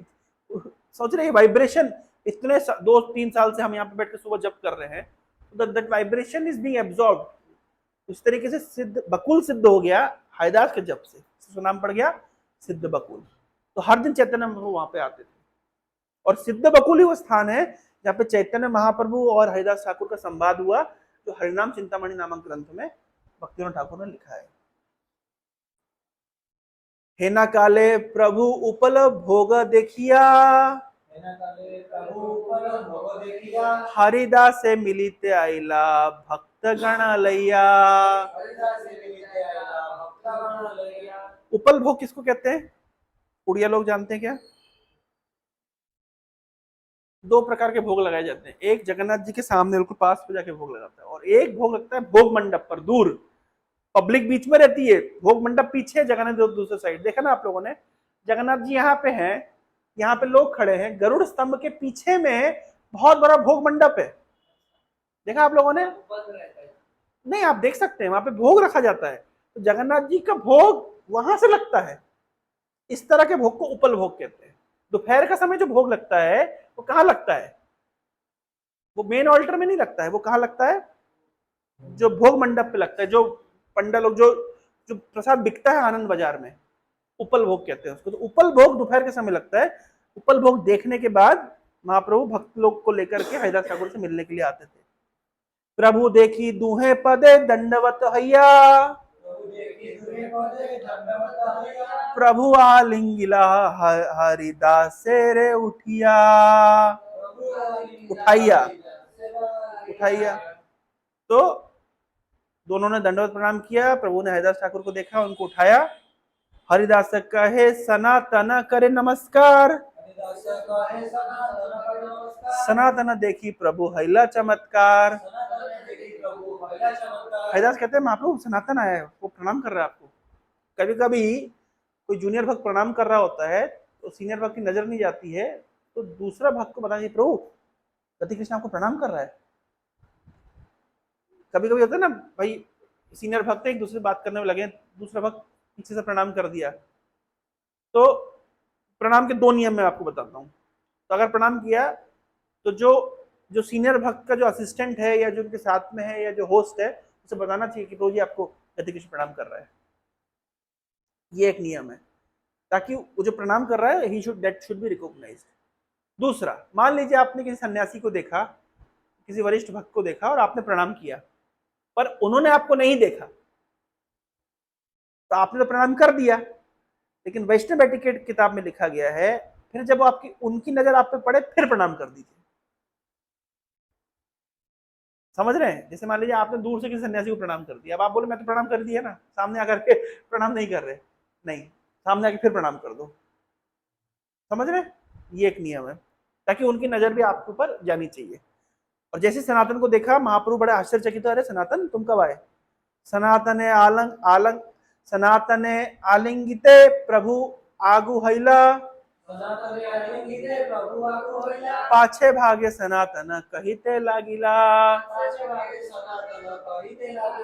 अब महाप्रभु सनातन गोस्वामी को आलिंगन करने के लिए आगे बढ़ रहे हैं, लेकिन सनातन गोस्वामी के माइंड में अलग केमिस्ट्री चल रही है, वो दूर पीछे भाग रहे हैं, है ना। मोर ना छुहा प्रभु पदों तुम्हार पाए, एक एक नीचे जाती अधम आर कंडू रसा गाए। महाप्रभु आपके चरण पढ़ता हूँ, मेरे मुझे मत छुइए, मत छुइए। क्यों मत छुइए? एक तो मैं नीच जाति का हूं, और ऊपर से मेरे शरीर के ऊपर ये खुजली वाला रोग हुआ है ना। बलात्कारे प्रभु तारे आलिंगन कैला, कंडू क्लेदा महाप्रभुर श्री अंगे लागिला। लेकिन महाप्रभु खींच करके जबरदस्ती बलात्पूर्वक सनातन गोस्वामी का आलिंगन किया, और ऐसे आलिंगन किए कि सनातन गोस्वामी के शरीर से निकलने वाला जो भी पस था तो महाप्रभु के श्री अंग में लग रहा है। इमेजिन करने से कितना कठिन है? मतलब महाप्रभु कितना मतलब कृपा दिखा रहे होंगे कि मतलब सनातन गोस्वामी के शरीर से पस निकल रहा है, लेकिन फिर भी महाप्रभु बलपूर्वक उनका आलिंगन कर लिए। और महाप्रभु इतने महाप्रभु जैसे बड़े 11 फीट के महाप्रभु थे, कितना बड़े होते दिखते होंगे, सोनार पर्वत और सोने, और जब वो आलिंगन करते होंगे किसी को खींच करके, इमेजिन करिए, है सोचने वाली है ना, खींच करके महाप्रभु, एक तो परम हैंडसम, इतने गोल्डन सोने की तरह पूरा तेज निकल रहा है, तो खींच करके महाप्रभु सनातन से आलिंगन कर लिए। बेचारे सनातन को क्या करेंगे? सनातन से दुबले पतले कैसे दिख रहे हैं, लेकिन महाप्रभु कैसे होंगे? सोचने वाली बात है, जस्ट इमेजिन करिए। हाँ। सब भक्त गणे प्रभु मिलिला सनातने, सबे भक्त गणे प्रभु मिलाइला सनातने, सनातन कैला सवार चरण बंदने। तो महाप्रभु ने सनातन गोस्वामी से सब भक्त को इंट्रोड्यूस कराया। सनातन गोस्वामी सभी भक्तों को प्रणाम किया। प्रभु लैया वसीला पिंडार ऊपर भक्तगण, पिंडार तले बसीला हरिदास सनातन। तो एक प्लेटफॉर्म के ऊपर महाप्रभु और सारे भक्त लोग बैठ गए और नीचे बैठे हरिदास और सनातन। क्यों नीचे बैठे? ये लोग होस्ट है, महाप्रभु इनके घर आए हुए हैं। कुशल वार्ता महाप्रभु पूछे न सनातने, तेहा कहे न परम मंगल देखिनु चरणे। महाप्रभु ने पूछा सब कुछ ठीक है सनातन? महाप्रभु आपके चरणों के दर्शन करके सब कुछ मंगल है। मथुरा वैष्णव सवेरा कुशल पूछिला, सवार कुशल सनातन जनाइला। तो बहुत सारे वैष्णव मथुरा में रहते थे जिनका कुशल मंगल पूछा किसने? जैसे कौन कौन रहते थे? लोकनाथ गोस्वामी, भूगर्भ गोस्वामी इत्यादि जो वरिष्ठ वैष्णव थे, ये सब, और भी वैष्णव जो दूसरे वैष्णव थे मथुरा में रहते थे। तो महाप्रभु ने सबका क्या पूछा, है ना? Good health and good fortune. प्रभु कहे इहा रूपा चिला 10 मास, छिला, हाँ, प्रभु कहे इहा रूपा छिला 10 मास, इहा हईते गौड़ गेला हैला दिन 10। ये 10-12 दिन पहले गया है, पहले 10 महीना रूप यहाँ पे था, है ना? 10 दिन पहले ही बंगाल के लिए निकला है। तुम्हारा भाई अनुपमेरा हैला गंगा प्राप्ति, भाला छिला रघुनाथ दृढ़तार भक्ति। तुम्हारा भाई अनुपम गंगा प्राप्ति हुई, मतलब उन्होंने शरीर त्याग किया, और उनका दृढ़ भक्ति थी किसके प्रति? भगवान रामचंद्र के प्रति। सनातन गोस्वामी, रूप गोस्वामी और अनुपम 3 भाई है। सनातन गोस्वामी, रूप गोस्वामी कृष्ण भक्त थे, अनुपम राम भक्त थे। अनुपम के जो पुत्र हैं वो है जीव गोस्वामी। सनातन कहे नीचा वंशे मोरा जन्म, अधर्म अन्याय जत हमारा कुल धर्म। तो मैं नीच कुल में जन्म लिया महाप्रभु, और अधर्म और अन्याय करना ही हमारा कुल धर्म रहा है। हे न वंश गृह छाड़ी कैला अंगीकार, तुम्हारा कृपाए वंशे मंगल आमार। तो हमारे पारिवारिक जो आपका जो हमारा बैकग्राउंड है उसको आपने ध्यान में ना रखते हुए और अपने चरणों में हमको स्थान दिया है ना? सो ये आप क्या बोल रहे हैं? आपने हमें आपका सेवक के रूप में स्वीकार किया है। Only by your mercy is there good fortune my family. आपकी ही कृपा से हमारे परिवार में आज कुशल मंगल है। सही अनुपम भाई शिशु काल हईते,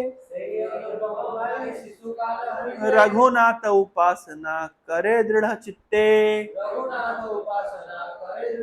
जो मेरा भाई है अनुपम, बचपन से ही भगवान रघुनाथ का भक्त है ना? रात्रि दिन रघुनाथेरा नाम आराध्यान, रामायण निरवधि सुने करेगान। तो मेरा भाई अनुपम रात दिन भगवान राम का ध्यान करता था, नाम लेता था और रामायण को निरवधि निरंतर सुनते रहते थे। आमी आरा रूप तारा ज्येष्ठ सहोदर, आमा दोहा संगीत तहा रहे निरंतर। हम दोनों इनके ज्येष्ठ भाई हैं, सहोदर। सहा उदर मतलब सगा भाई, एक उदर से जिसने जन्म लिया है, सेम उदर से, सेम बूम, तो सगा भाई। तो हम दोनों, मैं और रूप उनके सगे बड़े भाई हैं और हम साथ में रहते थे, है ना। और आमा सभा संगे कृष्ण कथा भागवत सुने,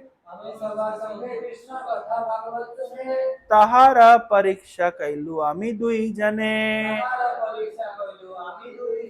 हम सब मिलके भागवत सुनते थे। एक दिन हमने उसका परीक्षा ली। किसकी परीक्षा ली? किसकी परीक्षा ली? अनुपम। क्या परीक्षा ली? सुनो वल्लभ कृष्ण परम मधुर, सौंदर्य माधुर्य प्रेम विलास प्रचुर। हे वल्लभ, अनुपम का दूसरा नाम है वल्लभ। एक बात तुम्हें बताऊं क्या? कृष्ण परम मधुर है, सौंदर्य माधुर्य प्रेम के विलास हैं प्रचुर मात्रा में, है ना। कृष्ण भजन कर तुम्ही आमा दुहार संगे, तीन भाई एकत्र रही मुँह कृष्ण कथा रंगे। तुम राम भक्ति क्यों करते हो? हमारे साथ कृष्ण भक्ति करो ना जरा, हमारी गोष्ठी में अपन तीनों मिलकर के एक साथ रह कृष्ण भक्ति करेंगे। हाँ? एई मत बार बार कही दुई जना, आमी दुहार गौरवे किछु फिरी गेला मना। हम ऐसे बार बार कहते थे अनुपम को, वल्लभ को बार बार कहते थे, क्या तुम कृष्ण राम भक्ति करो, तो कृष्ण भक्ति करो, कृष्ण भक्ति करो। तो हम आउट ऑफ रिस्पेक्ट, हमारे प्रति उनका रिस्पेक्ट भाव था, तो थोड़ा सा मन उनका चेंज हुआ, है ना। तोमा दोहार आज्ञा आमी के मने लांगी मुंह, दीक्षा मंत्र देहा कृष्ण भजन करीमु। अब आप लोग कह रहे हैं तो मैं आप लोग की बात को कैसे टाल सकता हूँ? ठीक है, दीक्षा दीजिए, मंत्र दीजिए, मैं करता हूँ कृष्ण भजन, करवाइए, कृष्ण भजन कर लेता हूँ। आदमी ऐसे बोलता है, इसका अर्थ क्या है? क्या बोल रहा है? जबरदस्ती जब करा रहे हैं। आप कह रहे हो चल लेता हूँ मंदिर, आप बोल रहे हैं चलना, चलता हूँ चलता हूँ। आप वेट करते रहिए कार में, मैं आ रहा हूँ ना, आ रहा हूँ ना, मैं मना नहीं करना, मैं आ रहा हूँ ना आपको। जब आदमी को नहीं करना हो कुछ, अगर लेट कर रहा हो जबरदस्ती का अर्थ क्या है? करने की इच्छा नहीं है, धीरे धीरे धोती पहन रहे, हाँ, इसका अर्थ क्या है? मैं चल रहा हूँ ना प्रभु जी, मना थोड़ा कर रहा हूँ, धीरे धोती, इसका अर्थ क्या है? चलने की इच्छा नहीं है। दीजिए मंत्र दीजिए, मैं करता हूँ कृष्ण भजन, बोलिए, मैं क्या मना कर रहा हूँ आप लोगों को? आप लोग मेरे बड़े भाई, मैंने मना किया क्या? नहीं मना किया। दीजिए मंत्र दीजिए।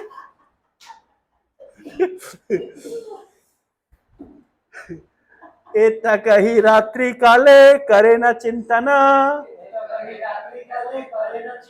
के मने छाड़ी मुँह रघुनाथेरा चरणा। रात भर चिंतन किए, विचार की मैं कैसे रघुनाथ का चरण छोड़ सकता हूँ। हाँ, सब रात्रि क्रंदन करी कैला जागरण, प्रातः काले आमी दुहाए कैला निवेदन। रात भर रोए और सुबह जागरण किए, जागकर सुबह रात भर जागरण किए, रोते रहे, सुबह आकर के हमसे निवेदन किया। क्या बोले? बहुत विचार करके निवेदन किया, प्रभु नहीं जाना चाहता प्लीज, ऐसे निवेदन किए। रघुनाथेरा पाद पद में वेचियाचो माथा, काढ़ी ते न पारो माथा पान बड़ व्यथा। मेरे बड़े भाइयों मेरी बात सुनो, ये माथा मैंने रघुनाथ के चरणों में बेच दिया है ना। और अब मैं बेच चुका हूं ना, मैं वापस नहीं ले पाऊंगा। अब मेरे को क्यों जबरदस्ती कृष्ण भजन में लगा रहे हो? मुझे करने तो राम भक्ति है, वो भी तो हम मिलकर कर सकते हैं ना, ऐसा तो है नहीं कि हम नहीं कर सकते। क्यों आप लोग फोर्स कर रहे हो? इस्कॉन वाले हमको इतना पुश क्यों करते हैं?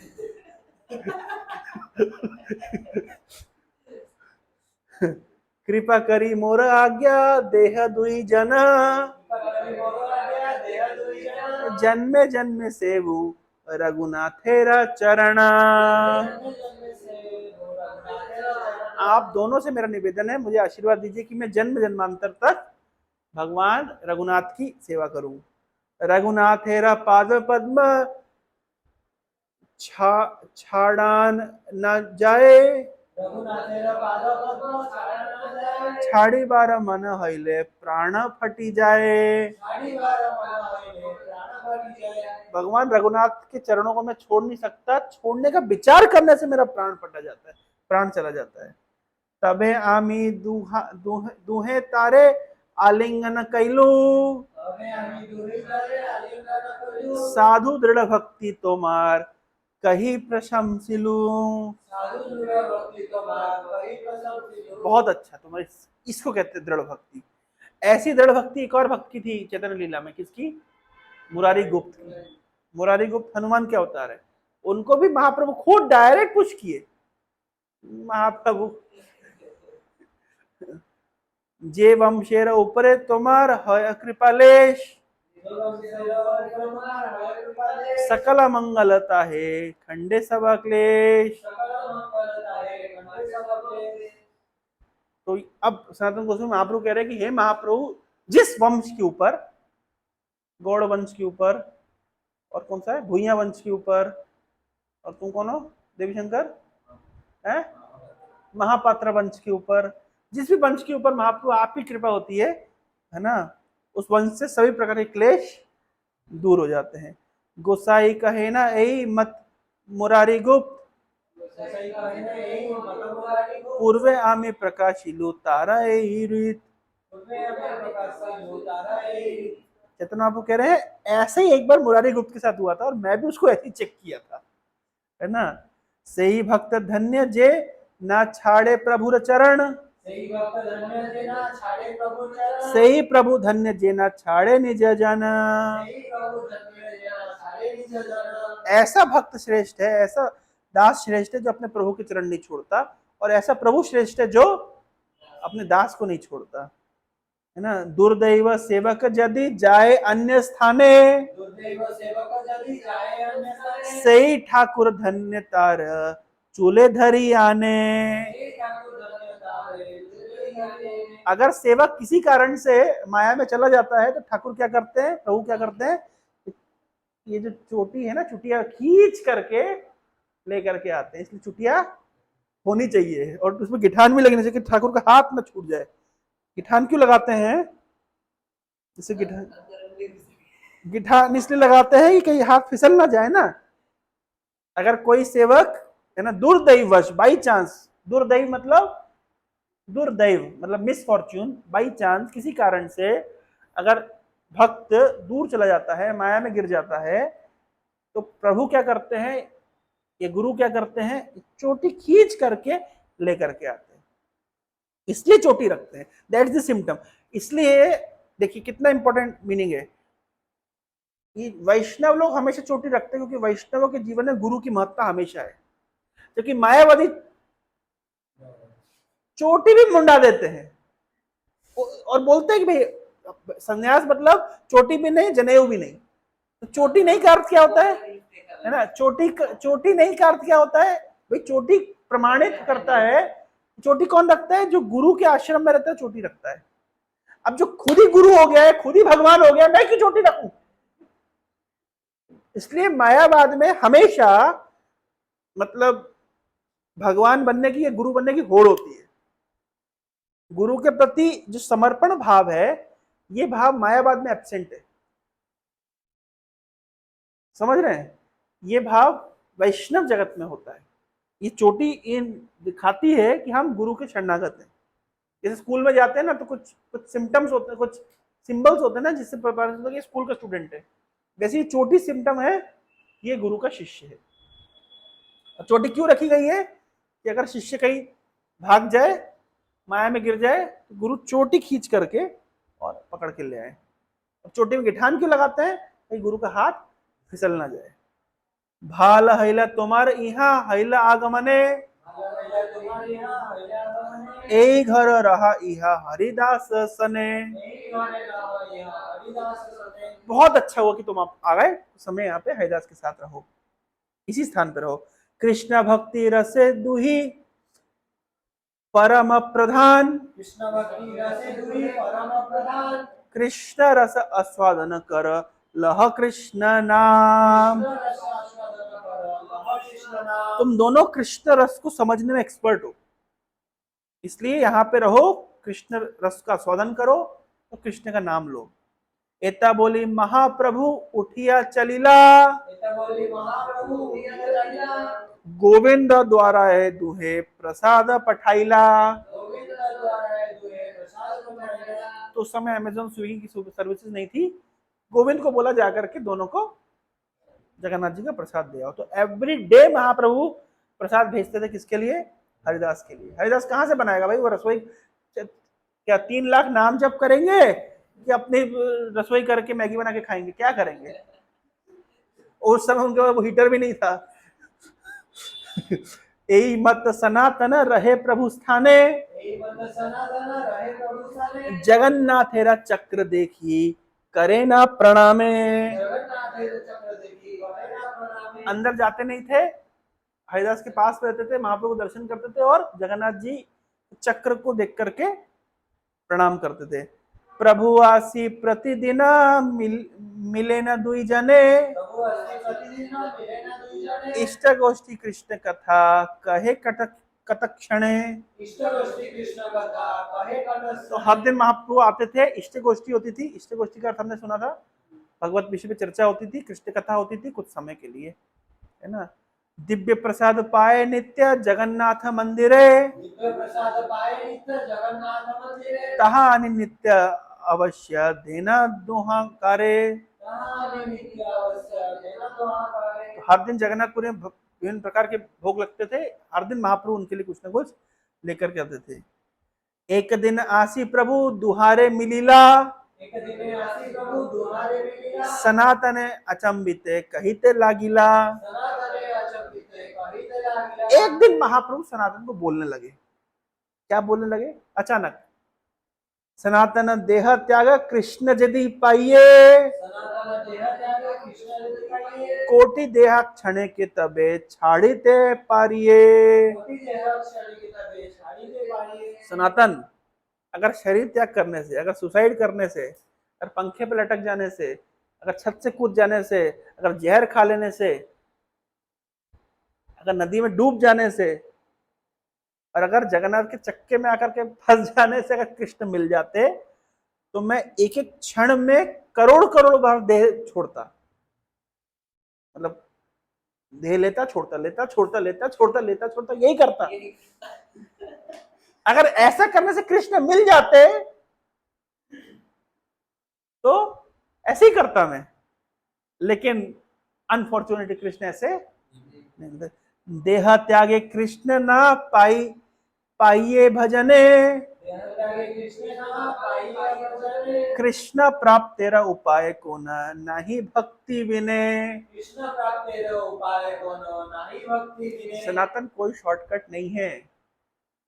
छत से कूद जाने से, जहर खा लेने से, फांसी लगा लेने से, मैं कृष्ण चिंतन करते हुए फांसी लगा लूं, अंत काले च मामेव स्मरण भुक्ता कलेवरम।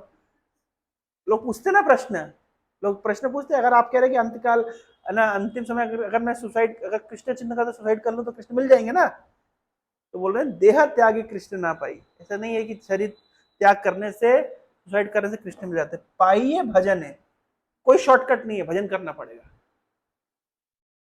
अच्छा, क्या किसी ने शॉर्टकट सोचा था? रामचरितमानस में सुंदर वर्णन आता है कि रावण को क्या पता नहीं था कि ये भगवान आए हैं?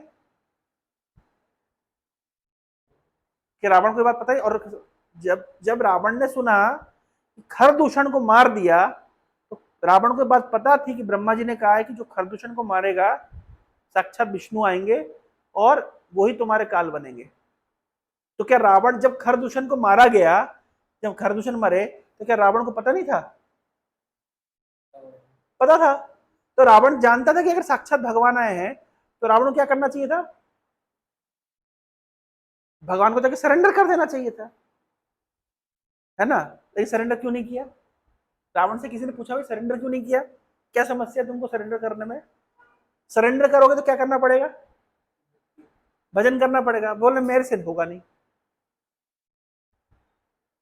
सुर रंजन भंजन मही भारा, जो भगवंत लीन अवतारा। सुर रंजन, अगर देवताओं को आनंद प्रदान करने के लिए, और भंजन मही भारा, मही के भार को, धरती के भार को हरण करने के लिए अगर भगवान ने अवतार लिया है, सुर रंजन भंजन मही भारा, जो भगवंत लीन अवतारा, तो मैं क्या करूंगा भाई? भगवान ने अवतार लिया तो तुम्हें क्या करना चाहिए? जाके भगवान को सरेंडर करना चाहिए। बोले नहीं नहीं, तो मैं जाऊं बैरी हटि कर रहूं, मैं हट पूर्वक भगवान से झगड़ा करूंगा, बैर करूंगा, युद्ध करूंगा। अरे सरेंडर कर भाई। नहीं नहीं, सरेंडर नहीं करूंगा। तो मैं जाऊं बैरी हटि कर रहूं। अब भगवान से बैर करोगे तो क्या होगा भाई? भगवान से झगड़ा करोगे क्या होगा? प्रभु सर प्राण तजे भवतरहूं, भगवान के हाथों से मर करके मैं भव सागर पार करूंगा। तो भाई तुमको मरने की क्या जरूरत है यार भव सागर पार करने के लिए? क्या भव सागर के बिना मरे पार नहीं होता है? लोग भजन करके भव सागर पार करें, तुम मरने में इतने उतारू क्यों? बोले होए ना भजनो तामस देहा। ये भजन तो ठीक है, भगवान को प्राप्त करने के लिए एकमात्र तरीका है, मैं जानता हूं, लेकिन कम भगत मेरी तामसिक शरीर भजन में कर नहीं पाऊंगा। मन क्रम मचन मंत्र दृढ़ है, इसलिए मैं तो दृढ़ता पूर्वक भाव रखता हूं, भगवान के हाथों से मरना ही अच्छा है। ये रावण का डिटर्मिनेशन था क्या? भगवान के हाथ से मरूंगा, भव सागर तर जाऊंगा। रामचरितमानस में लिखा गया, क्योंकि हो ही ना भजनू तामस देहा, है ना? ये तामसिक शरीर है, मुझसे भजन नहीं हो पाएगा। हो पाएगा कि तामसिक शरीर से भजन? तो भाई लेकिन रावण इतना भाग्यशाली कि भगवान उसको मारने आए हैं, लेकिन we can not expect that good fortune. उस लेवल का माफिया बनना पड़ेगा क्योंकि भगवान मारने आए। जोगी जी मार दे तो फिर क्या फायदा, क्या होगा?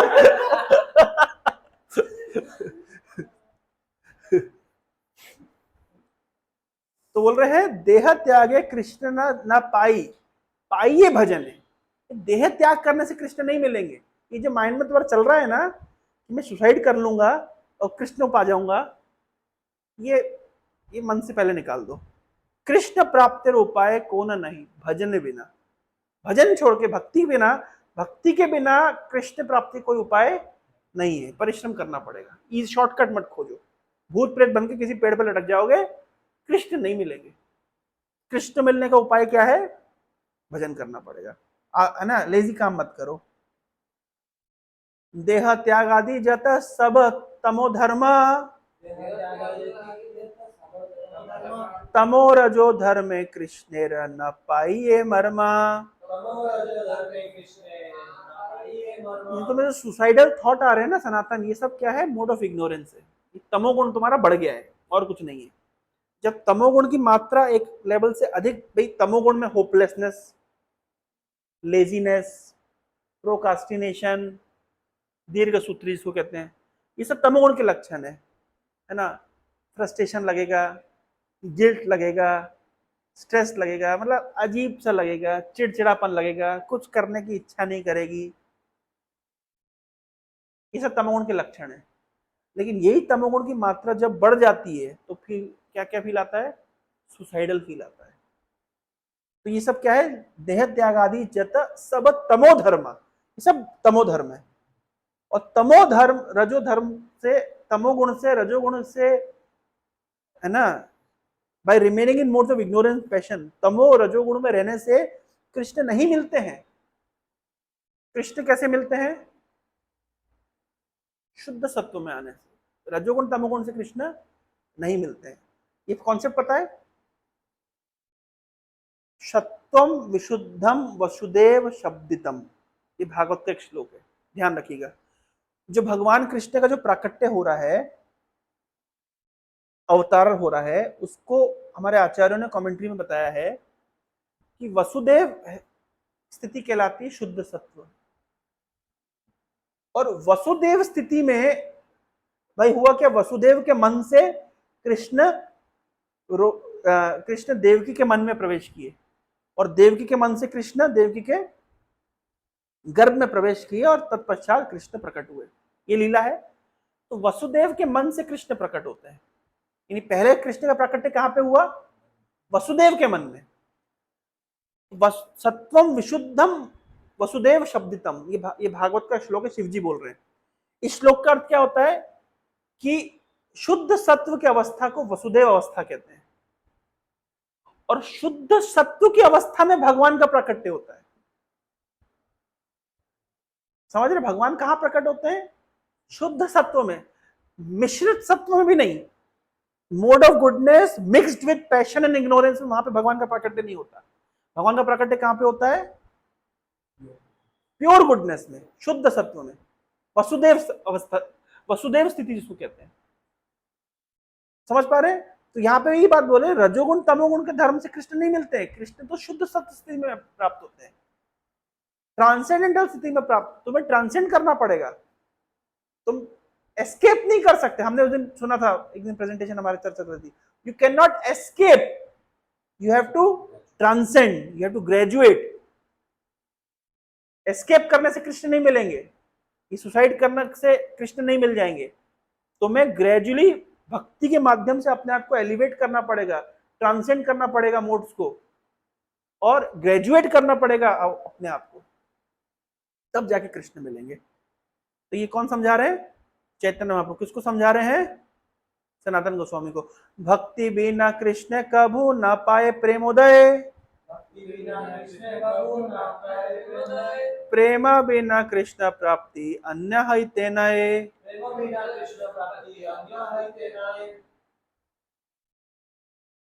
मैं कौन सी धुन में हम लोग पढ़ रहे चेतन चेतन, हम लोग पहले कौन सी धुन पढ़ रहे थे, हाँ? भक्ति बिना कृष्ण कभू न पाए प्रेमोदय, नहीं, हम लोग कैसे धुन पढ़ते थे, हमने ट्यून चेंज कर दी शायद हमारी, नहीं आप लोगों को लग रहा ये बंगाली ट्यून हो गई ना, जैसे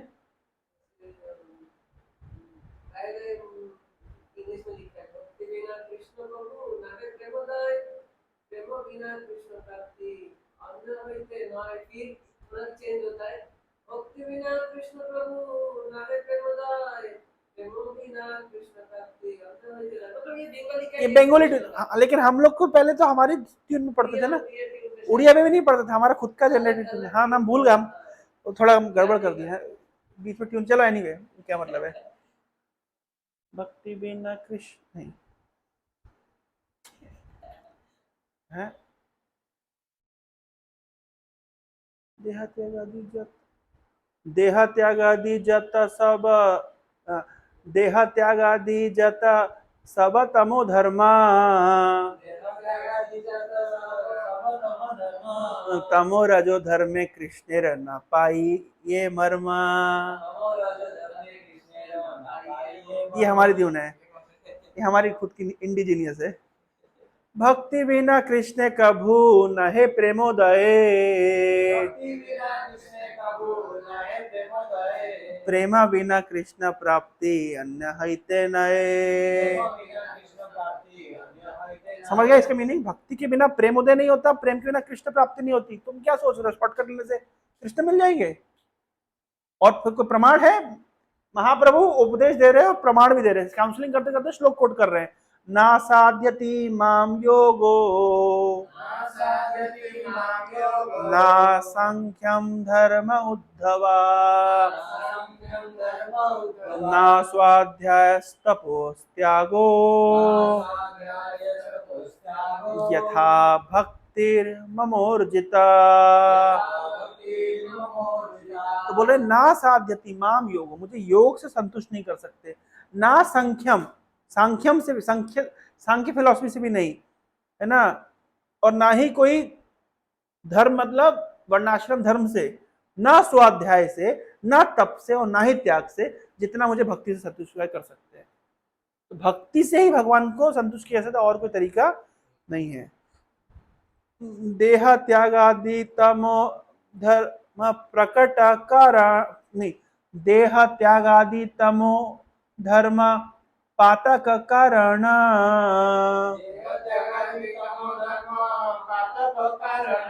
साधक न पाए तते कृष्णेरा चरण।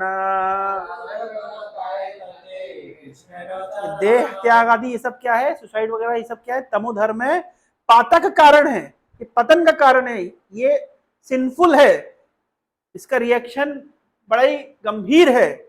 साधक को इस तरीके से कभी कृष्ण के चरण प्राप्त नहीं हो सकते। प्रेमी भक्त वियोगे चाहे, प्रेमी भक्त वियोगे चाहे देह छाड़ीते,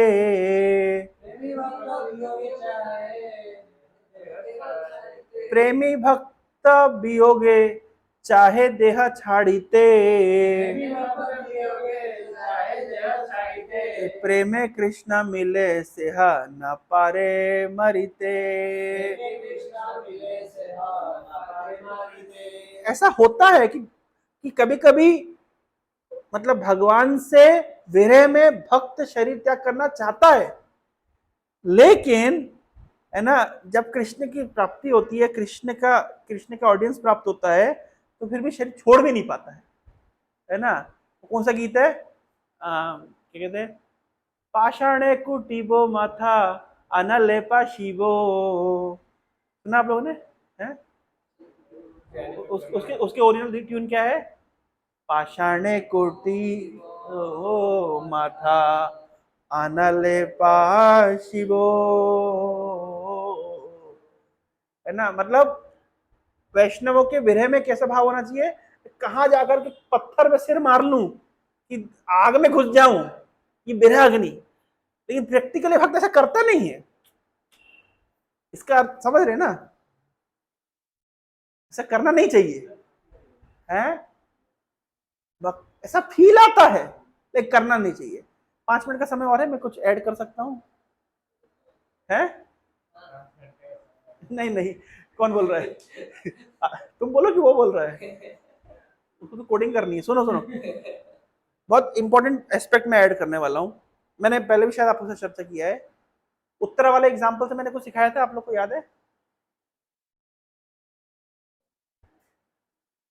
जब उत्तरा के गर्भ के ऊपर अश्वत्थामा ने प्रहार किया, तब उत्तरा जाके कृष्ण के पास प्रार्थना करती है, पाही पाही महायोगिन देव देव जगतपते नान्यत्वद अभयम पश्ये यत्र मृत्यु परस्परम। हे कृष्ण, आप मेरी रक्षा करिए, आपको छोड़कर मैं किसी और को नहीं देखती जो मेरी रक्षा कर सके। ये मैंने बताया था पहले कभी। तो उत्तरा क्यों चाहती है कि मेरे गर्भ में मेरे शिशु की रक्षा हो, क्यों चाहती है? जबकि आइडियली तो अगर कोई पति की मृत्यु होती है तो पत्नी सती हो जाती है, ऐसा वैदिक इतिहास है। इनफैक्ट पांडु महाराज की मृत्यु के पश्चात तो मादरी और कुंती में कंपटीशन लगा था कि कौन सती होगा और कौन नहीं। पता नहीं ये बात आप लोग को? तो क्यों, क्या डिसाइड हुआ था कि मादरी सती होगी और कुंती नहीं? क्यों?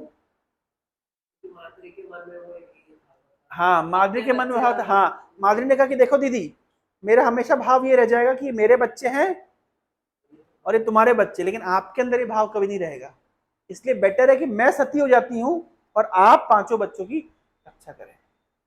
इनफैक्ट इंटरेस्टिंगली युधिष्ठिर महाराज जब यक्ष ने 4 भाइयों को मार दिया, तो यक्ष ने पूछा कि भाई किसको जीवित करना है? तो युधिष्ठिर बोल सकते थे भीम को जीवित करो, भीम जीवित रहेगा तो हम मतलब शक्तिशाली मतलब व्यक्ति है। अर्जुन को जीवित करो, धनुर्धर है। लेकिन वो क्या बोले, नकुल को जीवित करो। क्यों? तो यक्ष ने पूछा भाई नकुल से क्या मतलब है? भीम और अर्जुन के कंपैरिजन में नकुल कुछ भी नहीं है, तो नकुल क्यों चाहते हो? तो युधिष्ठिर ने क्या कहा कि अगर कुंती का एक पुत्र जीवित है तो माद्री का भी एक पुत्र जीवित होना चाहिए। तब यक्ष ने कहा कि भैया आप धर्मराज हैं, वास्तव में सैल्यूट है आपको। इतना कौन सोच सकता है? समझ रहे हैं ना कितना इंटरेस्टिंग है। तो इससे पता चलता है कि युधिष्ठिर इतने बड़े धर्मराज हैं। तो सती वाला जो कॉन्सेप्ट, सती में क्या होता है कि भाई अगर पति की मृत्यु के बाद तो पत्नी सती हो जाती है, लेकिन उत्तरा सती नहीं होना चाहती। क्यों? क्योंकि उत्तरा के ऊपर सती होने से भी बड़ी जिम्मेदारी है। वो क्या है? कुरु वंश के आखिरी जो वंशज है उसकी रक्षा करना। तो वहां पे आचार्य लोग बताते हैं कि गुरु के विरह में जब प्रभुपाद बीमार थे, भक्त लोग आके प्रभुपाद को बोलते थे, प्रभुपाद हम चाहते हैं कि हमारी उम्र आपको लग जाए, है ना, हम चाहते हैं कि हमारी उम्र आपको मिल जाए, हम मृत्यु को प्राप्त हो जाए, लेकिन आप इस संसार में रहेंगे तो आप कृष्ण भक्ति का प्रचार प्रसार कर पाएंगे। तब प्रभुपाद ने क्या कहा? तो प्रभुपाद ने कहा कि this is okay, this is fine, this is good, this is, ये प्रेम है, मैं मान सकता हूं आपका अच्छा मेरे प्रति प्रेम है, लेकिन अधिक प्रेम का परिचय कब होगा? मेरे जाने के बाद भी आप मेरे मिशन को कंटिन्यू रखें, ये अधिक प्रेम है। If a disciple is able to continue the mission of a spiritual master even after spiritual master departs, that is called real disciple. क्योंकि शरीर त्याग कर देना तो इजी है, लेकिन जीवन पर्यंत गुरु के इंस्ट्रक्शन को पालन करना, गुरु के मिशन को आगे बढ़ाना, ये इजी नहीं है। समझ पा रहे हैं? सती हो जाना इजी था उत्तरा के लिए, लेकिन परीक्षित रूपी वंशज को क्या कहते, जीवन पर्यंत इतनी देखिए उस कितना कठिन समय था उत्तरा के लिए, उस कठिन समय से निकल करके जीवन, पति की मृत्यु के बाद व्यक्ति की हालत क्या होती है? अभिमन्यु की मृत्यु हो चुकी है, और लेकिन उस परिस्थिति में जीवन पर्यंत परीक्षित का ख्याल रखना था उत्तरा को। तो that is far tougher than becoming सती।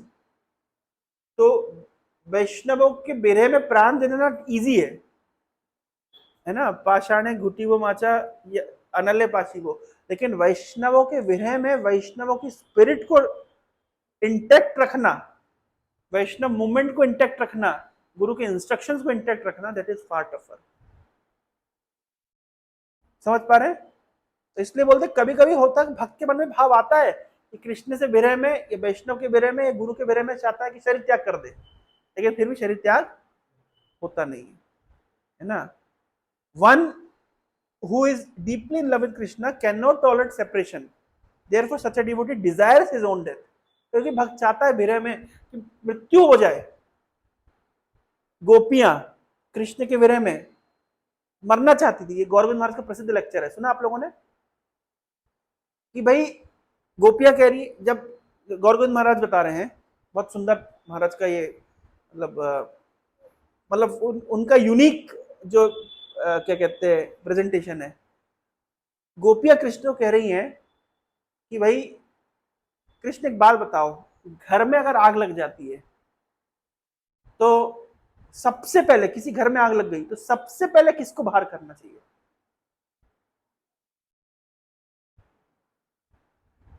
घर में आग लग गई, किसको सबसे पहले बाहर करना चाहिए? सबसे पहले पशुओं को, घर के पशुओं को। गाय पहले होती थी, गाय होती थी, पहले घर के पशुओं को बाहर करना चाहिए, फिर बच्चों को, ओल्ड एज लोग को बाहर करना चाहिए, इस तरीके से, है ना। ये नहीं कि पहले खुद बाहर हो जाना चाहिए, अपने परिवार को बाहर कर लेना चाहिए, पशुओं को छोड़ देना चाहिए जलने के लिए, नहीं, बहुत बड़ा पाप है ये। तो सबसे पहले क्या करना चाहिए? पशुओं को पाप, है ना। तो बोल रहे हैं हम चाहते हैं कि कृष्ण हमारे शरीर में मतलब विरह रूपी आग लगी है और उसमें प्राण रूपी पशु जल रहा है, तो भाई निकल क्यों नहीं रहा? भाई बाहर कर दो ना उसको। समस्या क्या है? प्राण रूपी पशु को क्या कर दो? शरीर रूपी घर जो विरह रूपी आग से जल रहा है उसमें प्राण रूपी पशु को बाहर कर दो। समस्या क्या है? कृष्ण ने मानो पूछा भी समस्या क्या है? समस्या यह है कि तुम लॉक लगा के चले गए हो। हम तो पशु को बाहर करना चाहते हैं, लेकिन समस्या क्या है? तुम लॉक लगा के चले गए हो। तो लॉक क्या है? कि प्राण रूपी पशु बाहर क्यों नहीं जा पा रहा है जलते हुए शरीर रूपी घर से? पशु क्योंकि लॉक लगा है। लॉक क्या है? लॉक है कृष्ण ने कहा था मैं आऊंगा, ये है लॉक। अगर कृष्ण आए और आकर देखा कि गोपियां मरी पड़ी हैं तो कृष्ण को दुख लगेगा। अरे मैं तो कह के गया था कि मैं आऊंगा, कि तुम्हें इतनी मेरी बात में भरोसा नहीं था। अरे भाई 100 साल पहले आपने कहा था, 100 साल से गोपियां कृष्ण विरह की अग्नि में जल रही हैं, 100 साल तक जलती रही, लेकिन कृष्ण ने कहा है मैं आऊंगा। ये है वो लॉक, इसलिए प्राण पशु बाहर नहीं निकल रहा। अब बाहर नहीं निकलेगा तो क्या होगा, जलता रहेगा। तो प्राण पशु जल रहा है, झुलस रहा है विरह की अग्नि में, लेकिन बाहर नहीं निकल रहा, क्योंकि कृष्ण ने कहा था। अब टॉलरेंस लेवल देख रहे हैं हम लोग, 2-4 दिन भक्ति करते हैं, बोलते हैं रिजल्ट नहीं आ रहा, रिजल्ट नहीं आना, कृष्ण नहीं मिल रहे, कृष्ण नहीं मिल रहे, चैंटिंग मन नहीं लग रहा। अब समझ रहे हैं? इसी तरीके से रामायण में उदाहरण मिलता है शबरी का। गुरु जी ने कहा था राम जी आएंगे, हजारों हजारों सालों तक इंतजार करती रही, और इंतजार भी नहीं कि रील्स देखते इंतजार राम जी आएंगे बेल बजा देंगे, ऐसे नहीं इंतजार कर रही थी। सुबह से उनको लगा आज आएंगे राम जी, आज आएंगे, तो सुबह से निकल के फूल से मार्ग सजाती थी, फल तोड़ती थी, एवरी डे आज आएंगे, आज आएंगे, आज आएंगे। कब आएंगे पता नहीं है, लेकिन हर दिन उठती थी सुबह के सुबह, आज आज वो शुभ दिन आएगा जब एमसीएल वाले हमारा प्रोजेक्ट को अप्रूव कर देंगे। फिर हम दुखी होकर सो जाते हैं, फिर दूसरे दिन आज वो दिन आएगा हमारा सीएसआर अप्रूवल हो जाएगा। लेकिन फिर भी हम महीने 2 महीने में हार मान जाते हैं। हजारों हजारों साल तक, हजारों हजारों साल तक शबरी इंतजार करती रही, आज राम जी आएंगे। क्यों इंतजार करी? उनके प्राण पशु के ऊपर लॉक किसने लगाया था? उनके गुरु ने। राम जी से विरह अग्नि में जल रही शबरी, लेकिन प्राण रूपी पशु क्यों नहीं निकल रहा? गुरु जी लॉक लगा के गए, आएंगे राम जी, भरोसा रखना, अवश्य रखिबे कृष्णा विश्वास पालन। इसे शरणागति का लक्षण कहते हैं। कृष्ण एक दिन निश्चित रूप से सनातन तुम्हारे ऊपर कृपा करेंगे कि तमो धर्म त्याग दो। हरे कृष्णा कृष्णा कृष्णा हरे हरे, हरे राम राम राम हरे। लास्ट श्लोक। तो भैया क्या करना है, फाइनल इंस्ट्रक्शन क्या है? सनातन गोस्वामी को क्या दे रहे फाइनल इंस्ट्रक्शन चैतन्य महाप्रभु? कुबुद्धि छाड़िया करो श्रवण कीर्तन,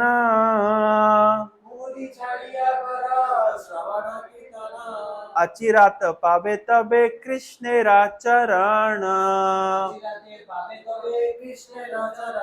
भैया ये सब कुबुद्धि त्यागो, सुसाइड कर लूंगा, रथ के नीचे आ जाऊंगा, छत से छलांग लगा दूंगा, पंखे पर लटक जाऊंगा, जहर खा जाऊंगा, ये सब कुबुद्धि छाड़ो और क्या करो?